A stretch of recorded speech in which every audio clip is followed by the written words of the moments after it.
University in Qatar. I'm really glad that you've joined us today for our panel about Palestinian literature. And the panel is sponsored by the Liberal Arts Program, so thank you very much to Professor Sami and to Virginia for helping us to organize this event. So today we're very fortunate to be joined by 3 published and renowned Palestinian authors. We're going to learn about their works, their writing processes, their publishing journeys, and more. Before we go ahead, I just want to let you know that the panel will be recorded and it will be uploaded on our YouTube and on our social media afterwards. And as for the structure, for the first half an hour or so, the moderator will ask our panelists questions, and then we'll open it up to the audience for a 15-minute Q&A. All right, so let's get started. Our first guest speaker is Dr. Sonia Nimr, who was born in Jenin in Palestine in 1955. She currently lives in Ramallah, where she teaches at the Department of Philosophy and Cultural Studies at Birzeit University. Her most recent publications include books 2 and 3 of her time-traveling Palestinian fantasy trilogy titled Thunderbird. And she has obtained numerous awards, most recently the Best Book for Special Needs for Young Adults and the Publisher's Book at the 2018 Sharjah Reading Festival for her novel Thunderbird. Our second panelist is Amir Hamad, who was born in Jerusalem in 1992, and he holds a degree in computer science from Birzeit University. In 2019, he was awarded the El-Qattan Prize in 2 categories for his first 2 books, Gigi and Ali's Rabbit, which is a recently published collection of short stories, and I Searched for Their Keys in the Locks, a collection of poetry that will be published soon. His work can be read in English in the Book of Ramallah, Arab Lit, and the Asymptote Journal. And our third and final panelist for today is Maya Abu-Alhayyat, a Palestinian writer, actress, and storyteller. She writes novels, scripts, children's stories, and poetry. And she's published 4 collections of poetry and 4 novels so far. Since 2013, Maya has worked as the director of the Palestine Writing Workshop in Ramallah, where she helps publish children's books and implement projects to promote art, literature, and professional content writing in the community. Her most recent publication is the You Can Be the Last Leaf poetry collection, published in 2021. And she was also the editor of the book in Ramallah, published in 2020, which received the PEN USA Award for translation. So we're really excited to have all these amazing speakers with us today. Without further ado, let's get started. Today's panel will be moderated by Lujain Assaf, who's the vice president of the PSC. So Lujain, you can go ahead. Thank you, Ken, so much. I'm so excited to have these great speakers today, and I'm really looking forward to hearing about their work. So to start off, I know that everyone on the panel has had a book published recently or it's coming out soon. Could you tell us about your book and what inspired it? Dr. Sonia, you could go ahead and start us off. Okay, my latest book is the trilogy, which is Thunderbird, which is basically about the 13-year-old Palestinian girl found herself in a place where she has to save the world, basically. So just a small synopsis about the book. She possesses kind of power for the phoenix, which is a bird that has magical powers. And to be able to save the world, she has to obtain 4 feathers from 4 different birds who burn 500 years apart, which means that she has to go back in history for 500 years every time. Actually, the hero of the story is Jerusalem. Jerusalem always has been in poetry, is our phoenix, mainly because we've been under occupation so many times through history, many passers-by, many conquerors, but in the end, Jerusalem is still there. The people of Jerusalem are still there. So I look at different periods. The first period, she goes exactly the minute where the Mamluks were leaving Jerusalem in the 16th century, and the Ottomans were entering Jerusalem. The next step was, the next book was on the Crusades, 10 years before liberating Jerusalem by Salah ad-Din. Actually, I'm talking about the battle where he lost 10 years before he liberated Jerusalem and Palestine. And the third, go back again, it is when the Muslim troops were actually coming in Jerusalem for the first time, led by Umar ibn al-Khattab and the other leaders. So basically it is fantasy, but in the same time it is also historical, and in the same time I touch upon the problems that we face as Palestinians now under occupation. So basically the story is about this girl who ends up saving the world, of course.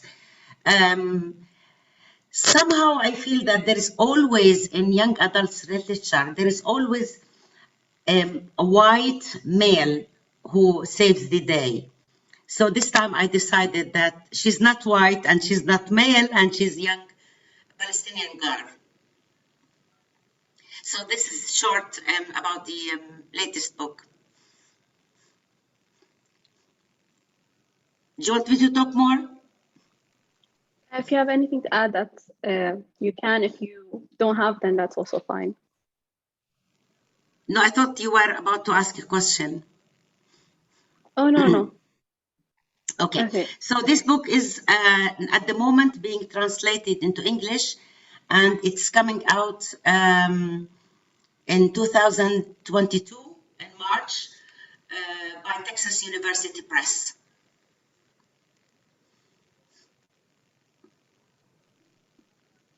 Thank you so much for that, Dr. Sonia. Amir, could you tell us about your work? Yes. So recently, my first book was actually published, and it's a collection of short stories. And the book actually also contains 20 stories. Each 4 of them is in one section and has a specific subject.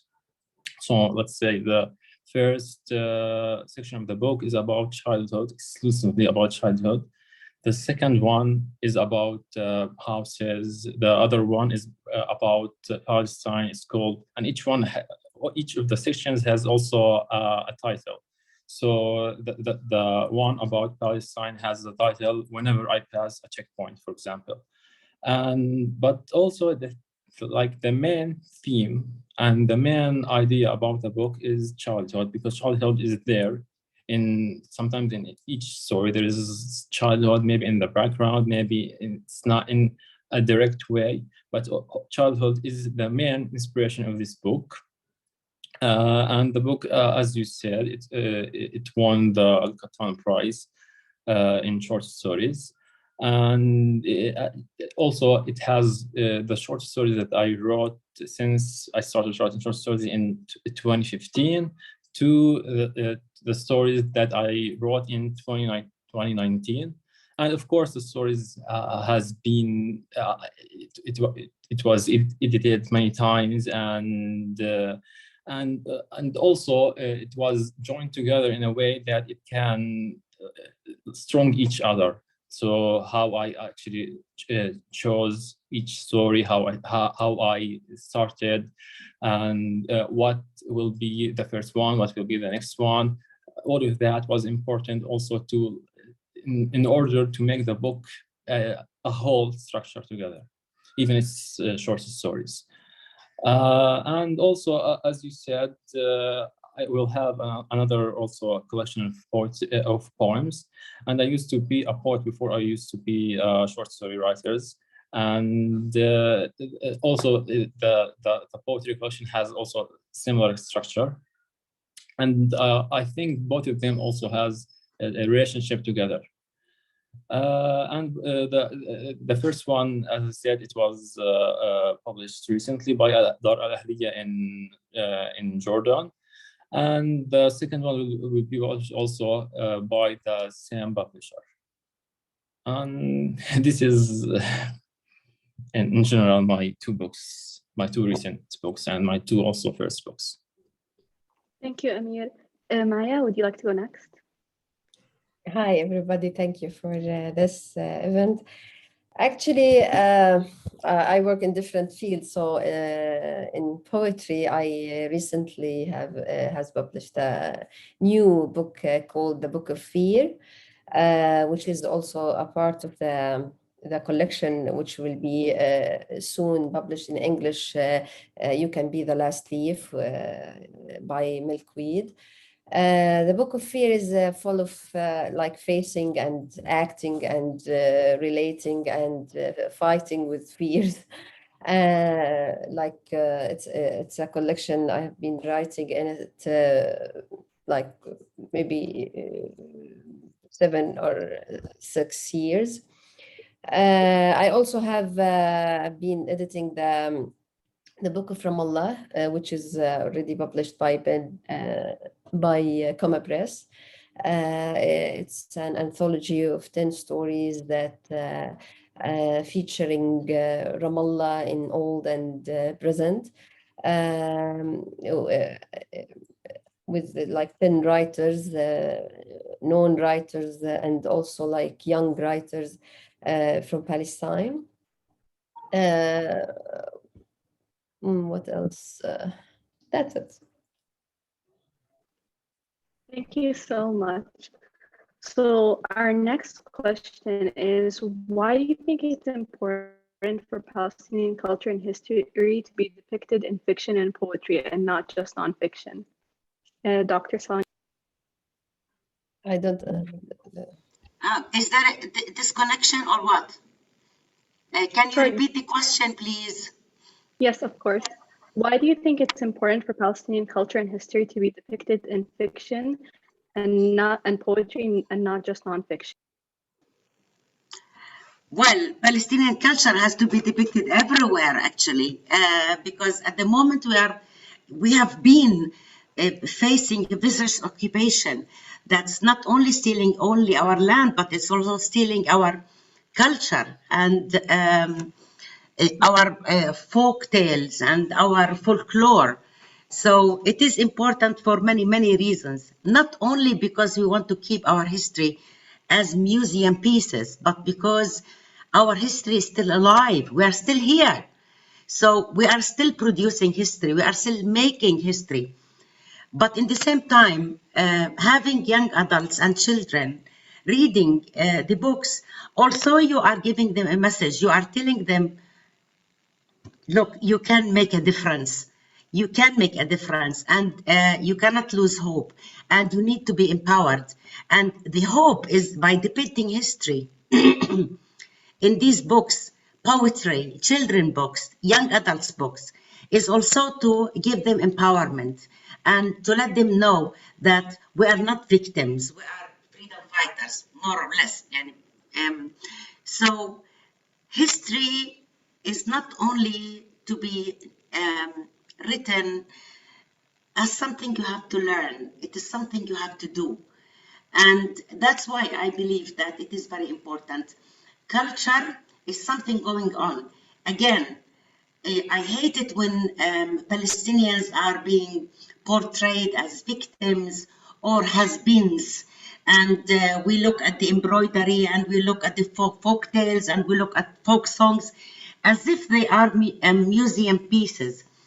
No, we are continuing with the history, and that's why it is very important. Thank you so much, Dr. Sonia. Amir? So can you please repeat the question again, because I didn't hear it so well, to make sure that I answered the question. So the question is, why do you think it's important for Palestinian culture and history to be depicted in fiction and poetry and not just nonfiction? Oh, okay, good. I think because when we actually talk about our history in fiction, this actually can give us a human face, because usually in history, it's many stories and many details and many of our daily life is of course missing in history.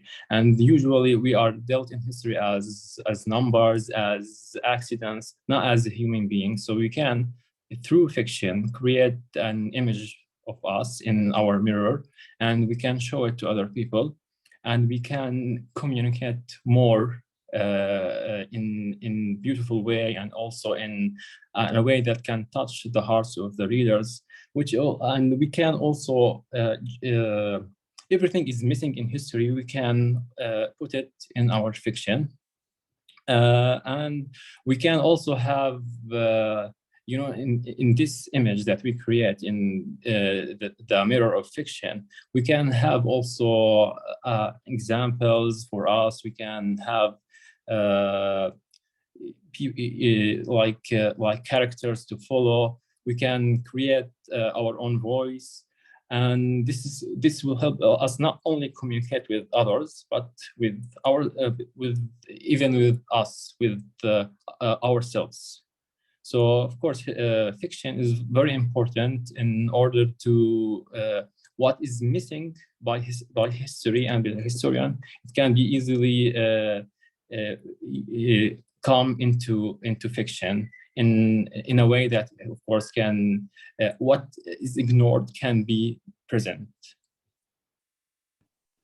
Thank you so much, Maya. I think our image about ourselves as a Palestinian is always like taken from the news, you know. It's like not from real stories, because we are everywhere. We are in Palestine, we are out in diaspora, we are everywhere. But at the same time, we are learning about ourselves from the TV and news. And I think for me, I write for Palestinian. I don't write for foreigners. I don't write for I write for us too. And I think the most important things for me is to make a space for us as a Palestinian to imagine, because imagination is like the ability to be able to imagine yourself in a way that it's different that what people tell you. Like, imagine yourself from your perspective, from your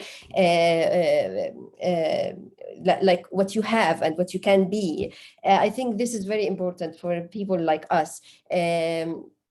You know Qalandia all the time, but I live Qalandia. I live Qalandia every day. I live it with its cats and its humans, and it's sometimes the funny part, the weather, the fear. I live it in all its way, and it's all the time. It's me. I am Maya, the Palestinian, who's like crossing the checkpoint every day to go to her work. I'm occupied in my mind. It's the occupation is inside. So, but people don't know that. They see the news and they think it's like this is all Palestine. No, Palestine is very different. It has different faces.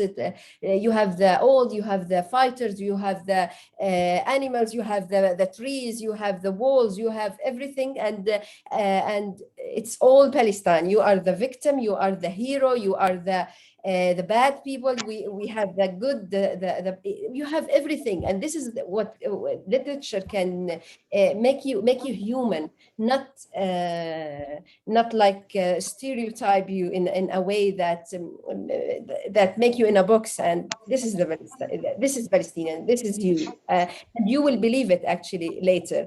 And I really, when you believe something, you stop imagine, and you stop also being more, you know, having imagination is for me is like the key for everything. Yeah. Thank you, all of you, for your wonderful, wise words. My next question is, could you tell us about your publishing journey, how you got your first book published, and what difficulties or obstacles you may have faced in the way? That's me, right? Yes. Okay.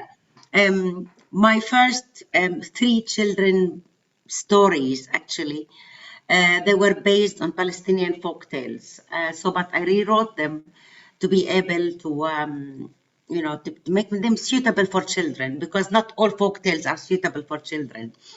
So my first 3 ones I wrote in English, actually, because I was working then at the British Museum, and I wanted to show the British children that Palestinians do have culture, they do have imagination, they can do fantasy, to show the Palestinian culture.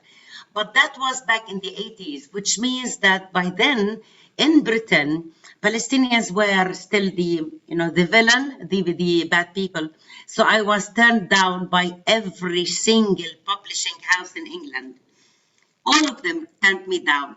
So, but finally I sent these 3 stories to Tamer Institute in Palestine, and they were just beginning to establish a publishing unit in Tamer. That was back in 89.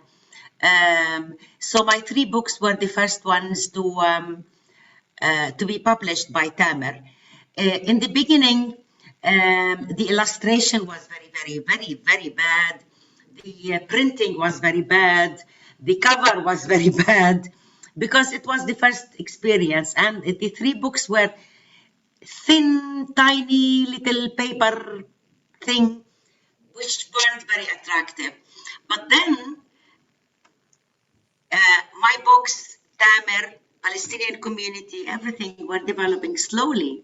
And with all this long journey, and after 24 books that I've written, most of them I published with Tamer, now they became more elaborate and more sophisticated, if you like, printing-wise. So it has been, to be honest with you, a learning journey through time, through 30-something years with Tamer that we were developing together to publish. I published a few books as well with Al-Aswar, Dar al-Aswar in Acre in the occupied Palestine 1948. And with them also there was a journey. So, again, the books were developing with time as we have more readers. So in the beginning, it wasn't an easy task, if you like. But when we started to get the reaction from children and young adults for the books, we started to have more interest and we started to publish even more copies.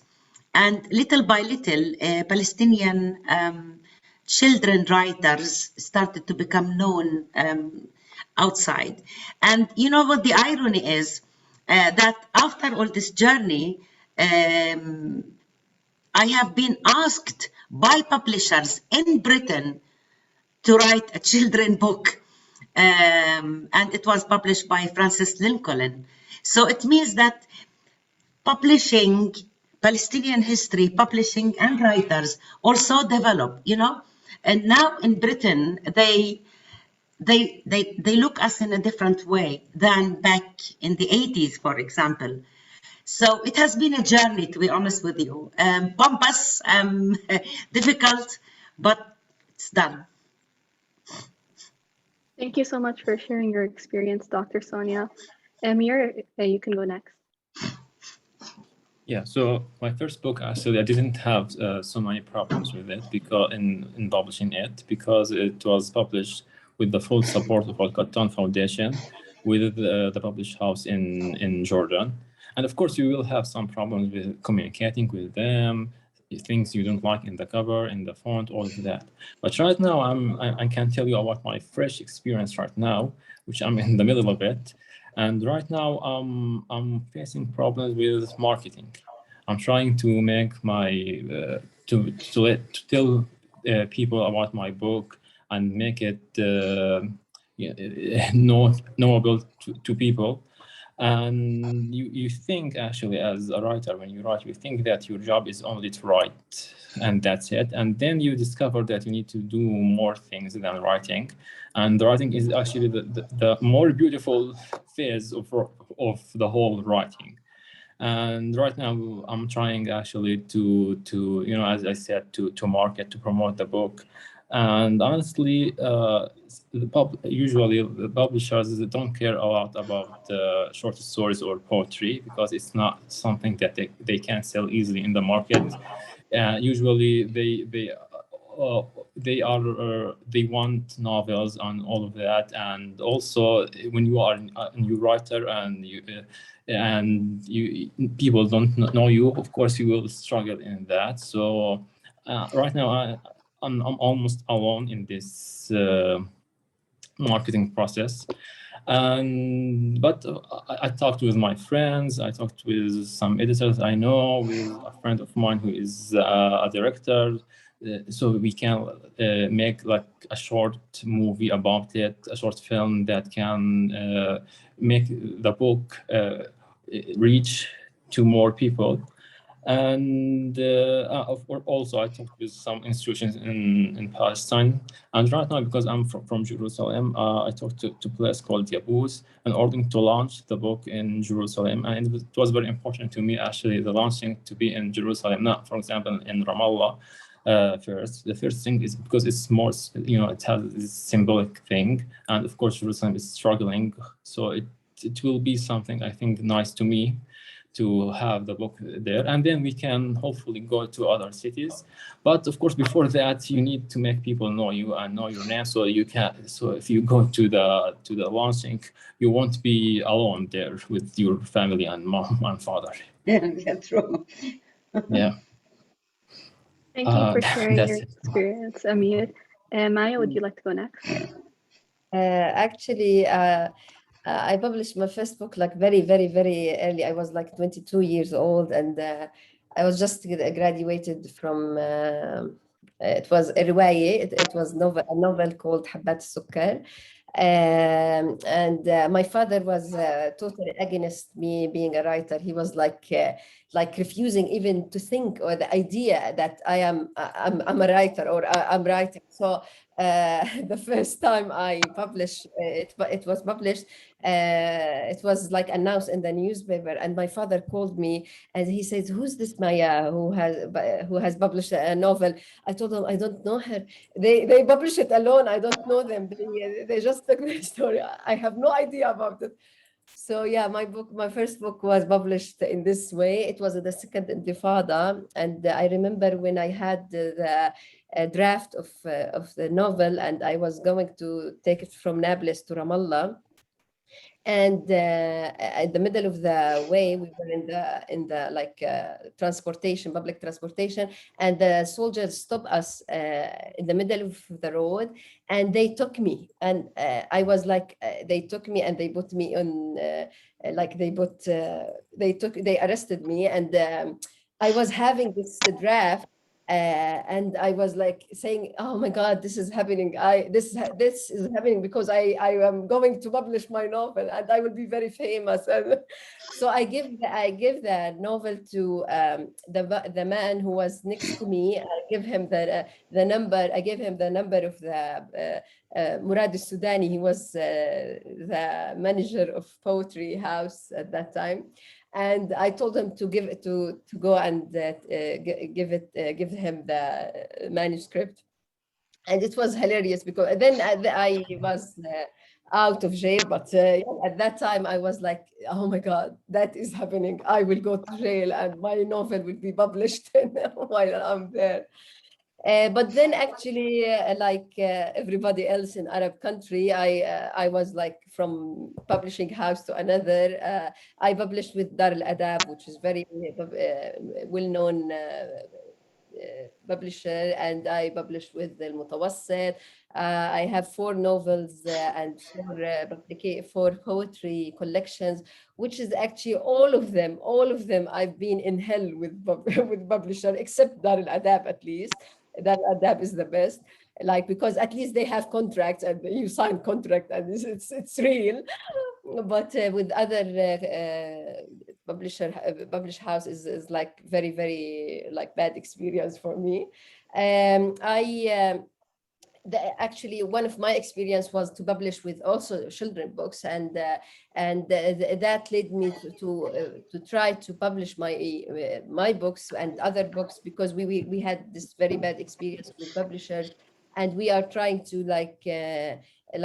doing a community of, especially for kids, because you have a lot of publishers for children, but all of them is like or most of them is like interfering with the text, interfering with the illustration, interfering with the, so it's like being ahead for us, like you are not having, especially with children, because it's different than publishing for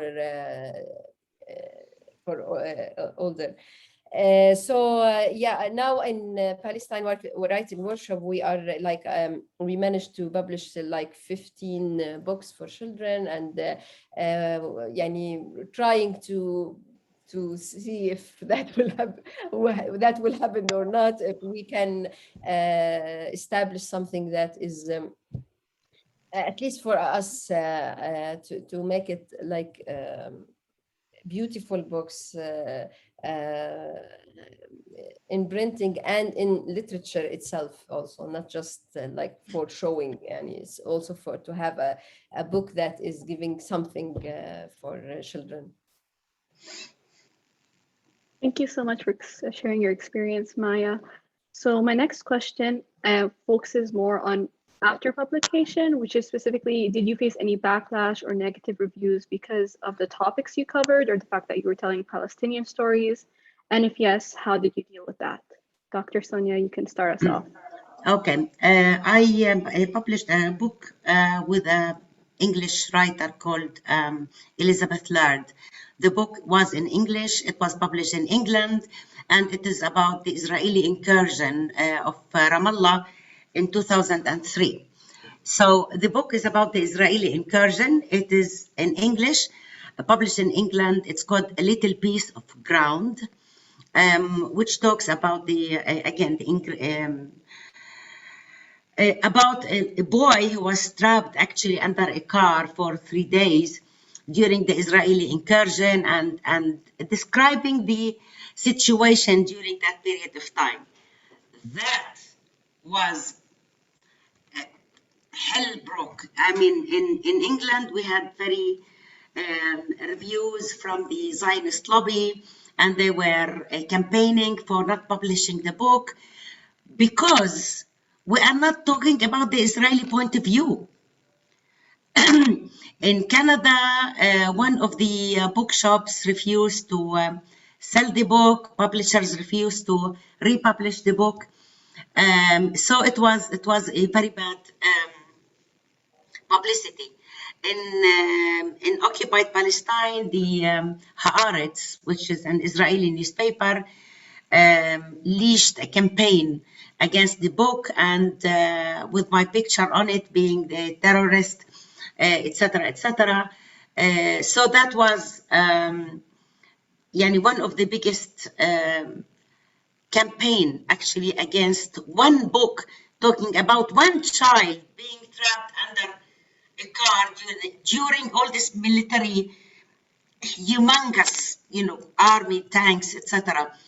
So that was one of the backlashes, actually. But having said that, the book has been translated into something like 6 or 7 languages, including Japanese, and it's being republished again and again. Now I think it is the 5th or the 6th edition. So the campaign wasn't that successful, actually, from the part of the Israelis.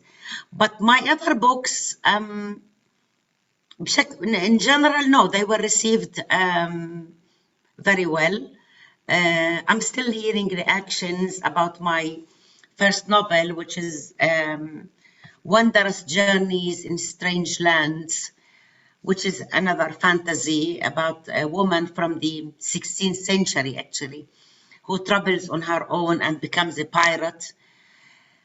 But apart from that other book, I did not have any backlashes against my books in general. Thank you so much for sharing your experience, Dr. Sonia. Amir, you can go next. So yeah, my book's still, of course, fresh, so there's no bad reviews or good reviews until now. Hopefully I will get bad reviews later, because, bad reviews sometimes is good. But if we are talking about, Palestine, and as Dr. Sonia mentioned, the political bad reviews, which is bad in itself, I'm not sure if this will happen, I think, if the book is translated and all of that. But usually, yeah, the problem with the Western publishers, that usually they don't see us as writers they need always that to have a Palestinian writer and next to him, for example, an Israeli writer. Usually they can't look at us as a whole structure together and the whole persons. Always they want the other, as they said, the other part of the story. And this, I don't think this is the case with the Israeli writers. And if they want to translate an Israeli writer, they usually don't consider us or think of us. So this, of course, part of the, as she said, the lobbies, the whole structure of publishing in the West. But until now, I think I'm not going to. If I want my book to be published, I will actually choose, let's say, a publisher who knows the Palestinian issue well and who can respect us as writers and not deal with us as some people who are actually begging for translating.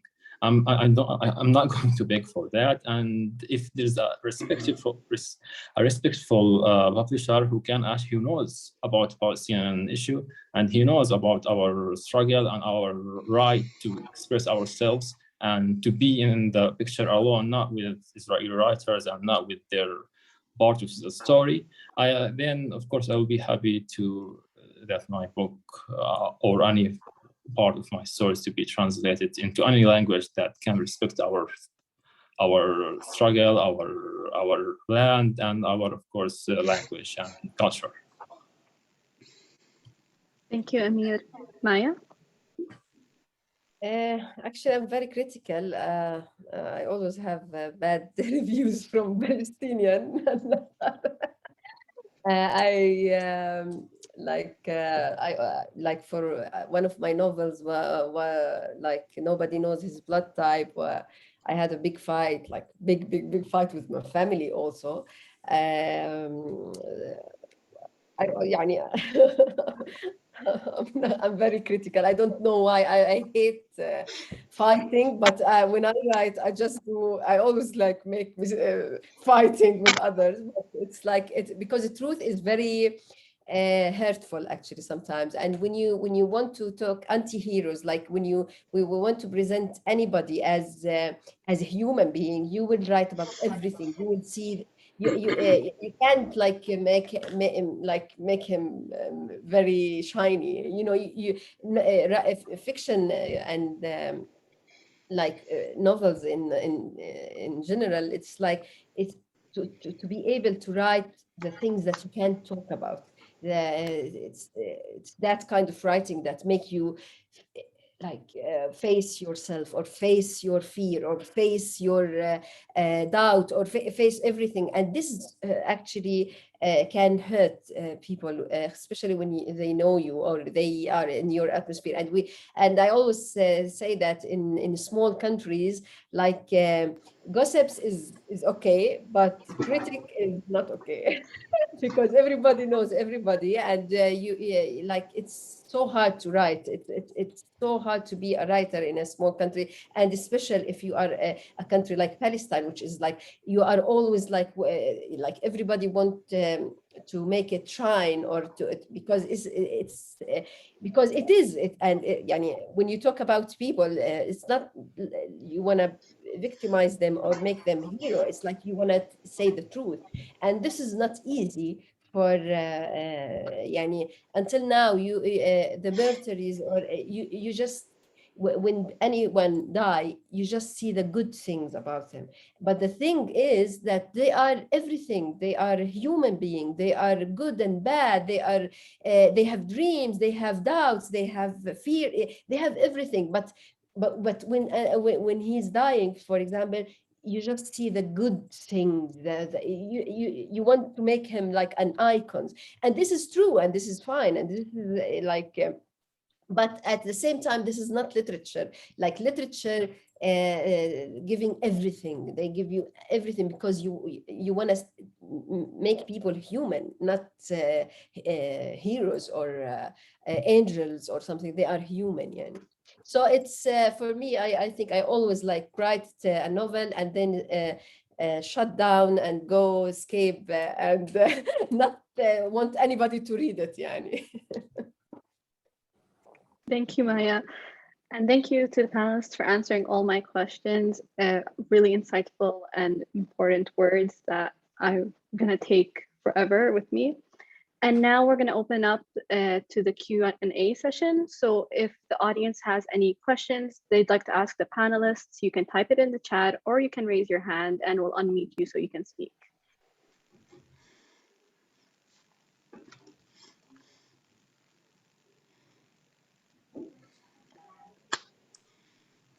Sami has his hand up.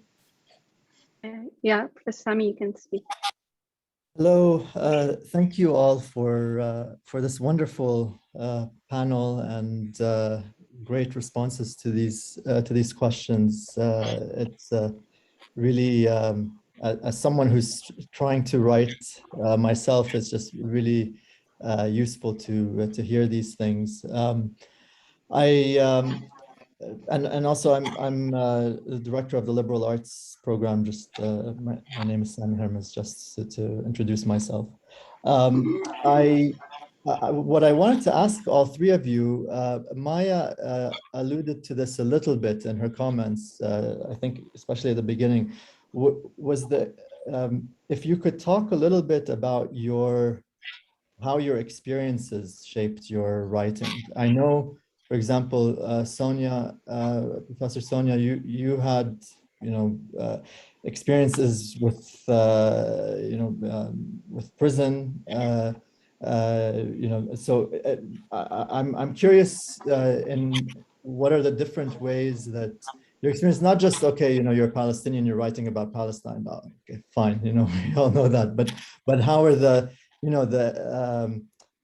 everyday experiences of whether it's politics or atiqal, imprisonment, or something that happened with, that's why I was saying Maya said something about, Qalandia.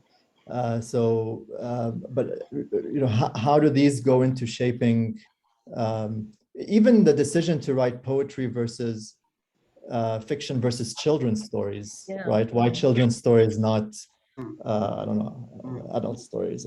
So yeah, I'm just curious to get your perspectives. So, to whom do you want? I think we can just go in the same order if you like, because I'd like to hear from all of you. So Sonia. Okay. It is, look, I'm 66. So it is not prison only. It is the whole life. I've been witnessing 67 war, all the wars on Gaza, all the wars in Lebanon, all the wars in Jordan, like Black September, etc., living under occupation all my life, which means that imprisonment is one of these experiences that, but that shaped me not only as a Palestinian, but as a human being. That's why I look at things in a different way. If I decided to be depressed all the time, and I lived all these wars, and I lived all these tragedies, you will end up like, a person with a black heart and a very depressed person. So all of these experiences actually made me a person who looks for a smile, try to find some humor in my children's books, and try to have light somewhere, because if you reflect the bad side of your experiences in your books, what kind of generations you are going to produce, what kind of reader you are going to have. But on the other hand, I'm sure all these experiences, including imprisonment, shaped me. And you can see that in my books. Not necessarily I talk about my experiences, but my experiences are reflected somehow, one way or another. Because when you write a book, your soul is there inside the book. And your soul is who you are and all the accumulation of all your experiences. So I cannot point out to one experience and say that this is what made me who I am. Sometimes this little thing that you cannot see, but it affects you. And if I have just one more minute, I will give you one example. When I was 10, we were still under Jordanian rule, under Jordanian, okay? So one day we were taken to the square in my town in Jenin. We were children, school children, but they took us all there, all school children. Everybody was in the square. And there was, they were hanging 3 men. So as a child of 10 years old, they were not supposed to take me there. I'm not supposed to see this, especially because when they hang them, they did not cover their faces. So this picture, for example, I'm not going into details, but this picture stayed with me forever. Until today, it makes me feel like chill in my heart, simply because you see the expressions of these dead men, with tilted necks, and one of them was still having cigarette hanging. I still have this picture. I know somehow that this picture will stay with me, and maybe one day somehow will appear in one of my books. So basically, a writer is a whole thing. I talk too much, okay? is a combination of all these experiences. Same thing like being in prison. I'm not going to talk a lot, but I will not be able to get out all these gray walls. And the first time I was afraid to cross the street because I've been confined all this time. So all these experiences made me who I am, in short.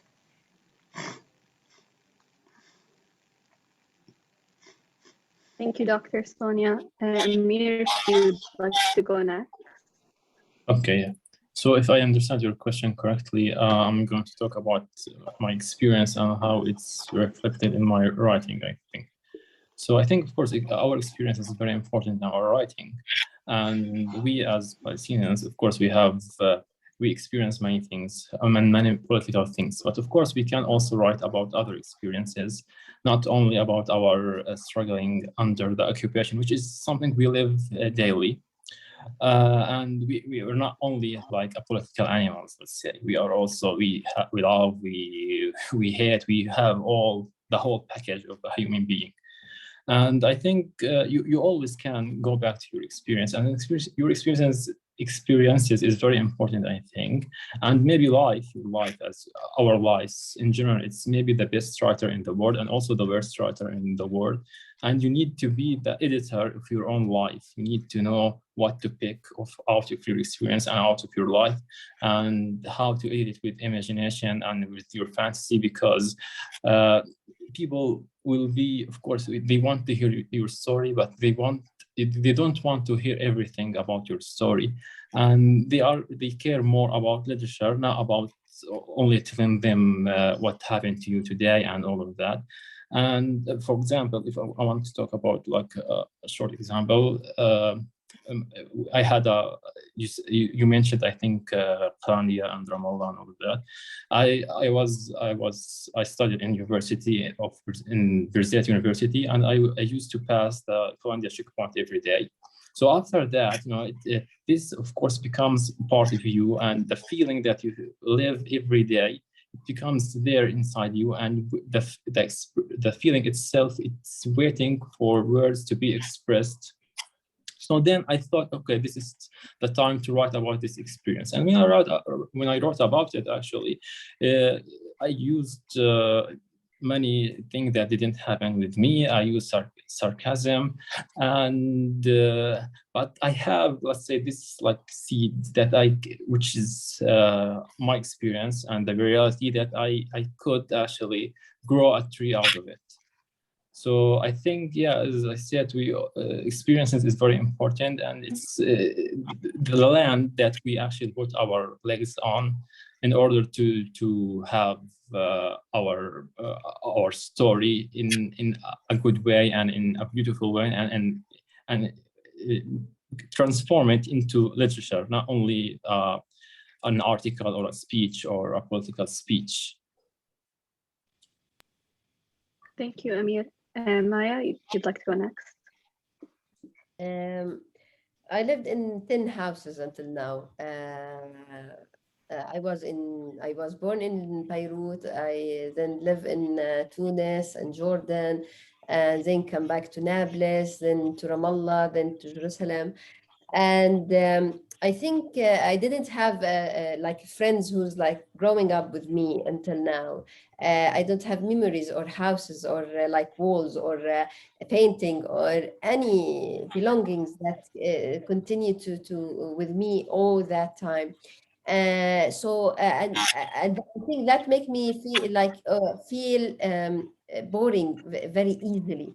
And that's why maybe I am like between different kind of literature. Like I write novels, then I feel boring. That's why I go to write poetry, and then children. And even in one novels, I always have like different voices. I can't handle like stuck with one voice. I have like 4 or 5 voices at the same novels, and they took all the voice, they took all the space to have themselves at the same novel. And I think that that's all because of like me living in different houses, different experience, different kind of people, different kind of friends, and you can't be stuck. Even when I get married, I think I was always like feeling that, oh my God, I can't stuck with this for too long. Yeah, I need to, maybe I need to, when I have children, I was like, oh, okay, when I will changing the house, or when I will change them. So it's very hard. I think for me it's very hard to stuck with one thing, because I feel very boring very easily. Yeah, that's because of the 10 houses I've been living. Thank you so much, Maya, and thank you to the other panelists for your answers.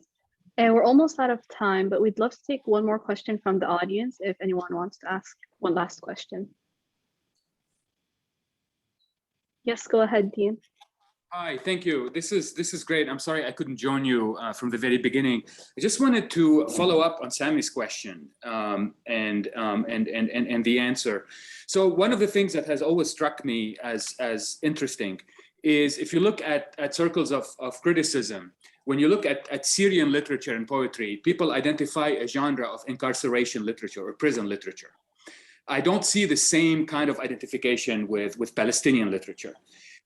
Why do you think, right? I have a couple of, that's what I'm thinking, but I may be completely off.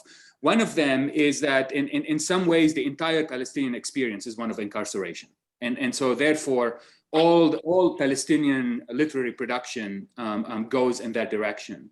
But I'm also wondering if that did not accelerate with the Syrian conflict over the last 10 years, right? When it was thrown in the headlines in North America and Europe, as opposed to, and people were much more sympathetic, for example, to opposition to the Assad regime than they are to opposition to the Israeli regime, right?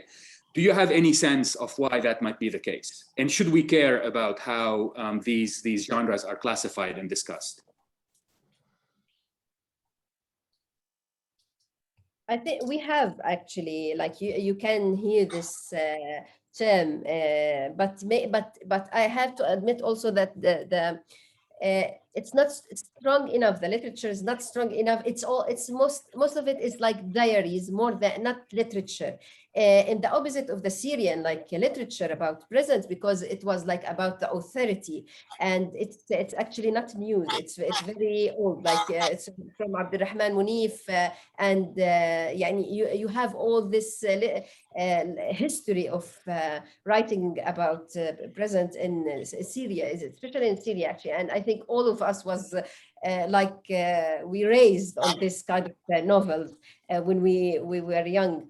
But like in Palestinian case, I think because also like, as you said, it's the whole situation is not being even yet covered actually, and not even end yet. It's like you are still stuck. The occupation is not ending, and you can tell the story. We are telling the story of something that is not ending yet. It's like you are in the middle of it. You're not a way to breathe or to see or to have a new vision about it. You are in it, and you are still like trying to see where you are in this story. And I think this is sometimes make you stuck as a writer, because and you make your imagination also stuck. You are stuck with daily routine, daily issues, like diaries, not more than literature. And I think literature is bigger, is much bigger. And maybe because there was not like experience for like big novelist who's like really experience the present in a way that make him write about it. And sometimes that can give not like in Syrian regime. It's like, because in Syrian regime you are fighting yourself. It's like you are fighting the authorities, not like you're fighting Israeli. You're not an enemy or something. You are fighting yourself. And that's why you are reflecting to it very easily, and you see it very easily. Not like Palestinian case. I think this is my opinion about it. Yeah. Thank you, Maya. Dr. Sonia, Amir, would you like to add anything? No, I think what Maya said is sufficient. There is a big amount of literature that has been written about prisons, and prison experiences. Somehow you think that almost 1/3 of the Palestinian population have been in prison. So there are a lot of books about prison, but what Maya said is actually true. They are more like documents and records rather than literature. The literature about prison is very, very little, if you can call it literature, as like novels, for example. You cannot still yet write novels about prison. I've tried to write my experience for such a long time. I'm still failing to do that. It seems that somehow for us it's still too painful to write worthy literature, if you like. But books about prison, there are so many at the moment. Many of the prisoners also smuggle and their manuscripts out of prison. Thank you. Thank you so much, Dr. Sonia. Amir, do you have anything you'd like to add? No, thank you. Okay. And that marks the end of our panel. Thank you so much to everyone who joined us today, and especially to our guest speakers for such an informative and enlightening session. I really learned a lot, and I hope everyone else did too. We'll be sending out, hopefully, information about where you can purchase their books and support our authors. This panel has been recorded and will also be uploaded on YouTube soon. Thank you once again, everyone, and have a great rest of your day. Thank you, Lujain. Thank you, Kayan. Thank you. Bye.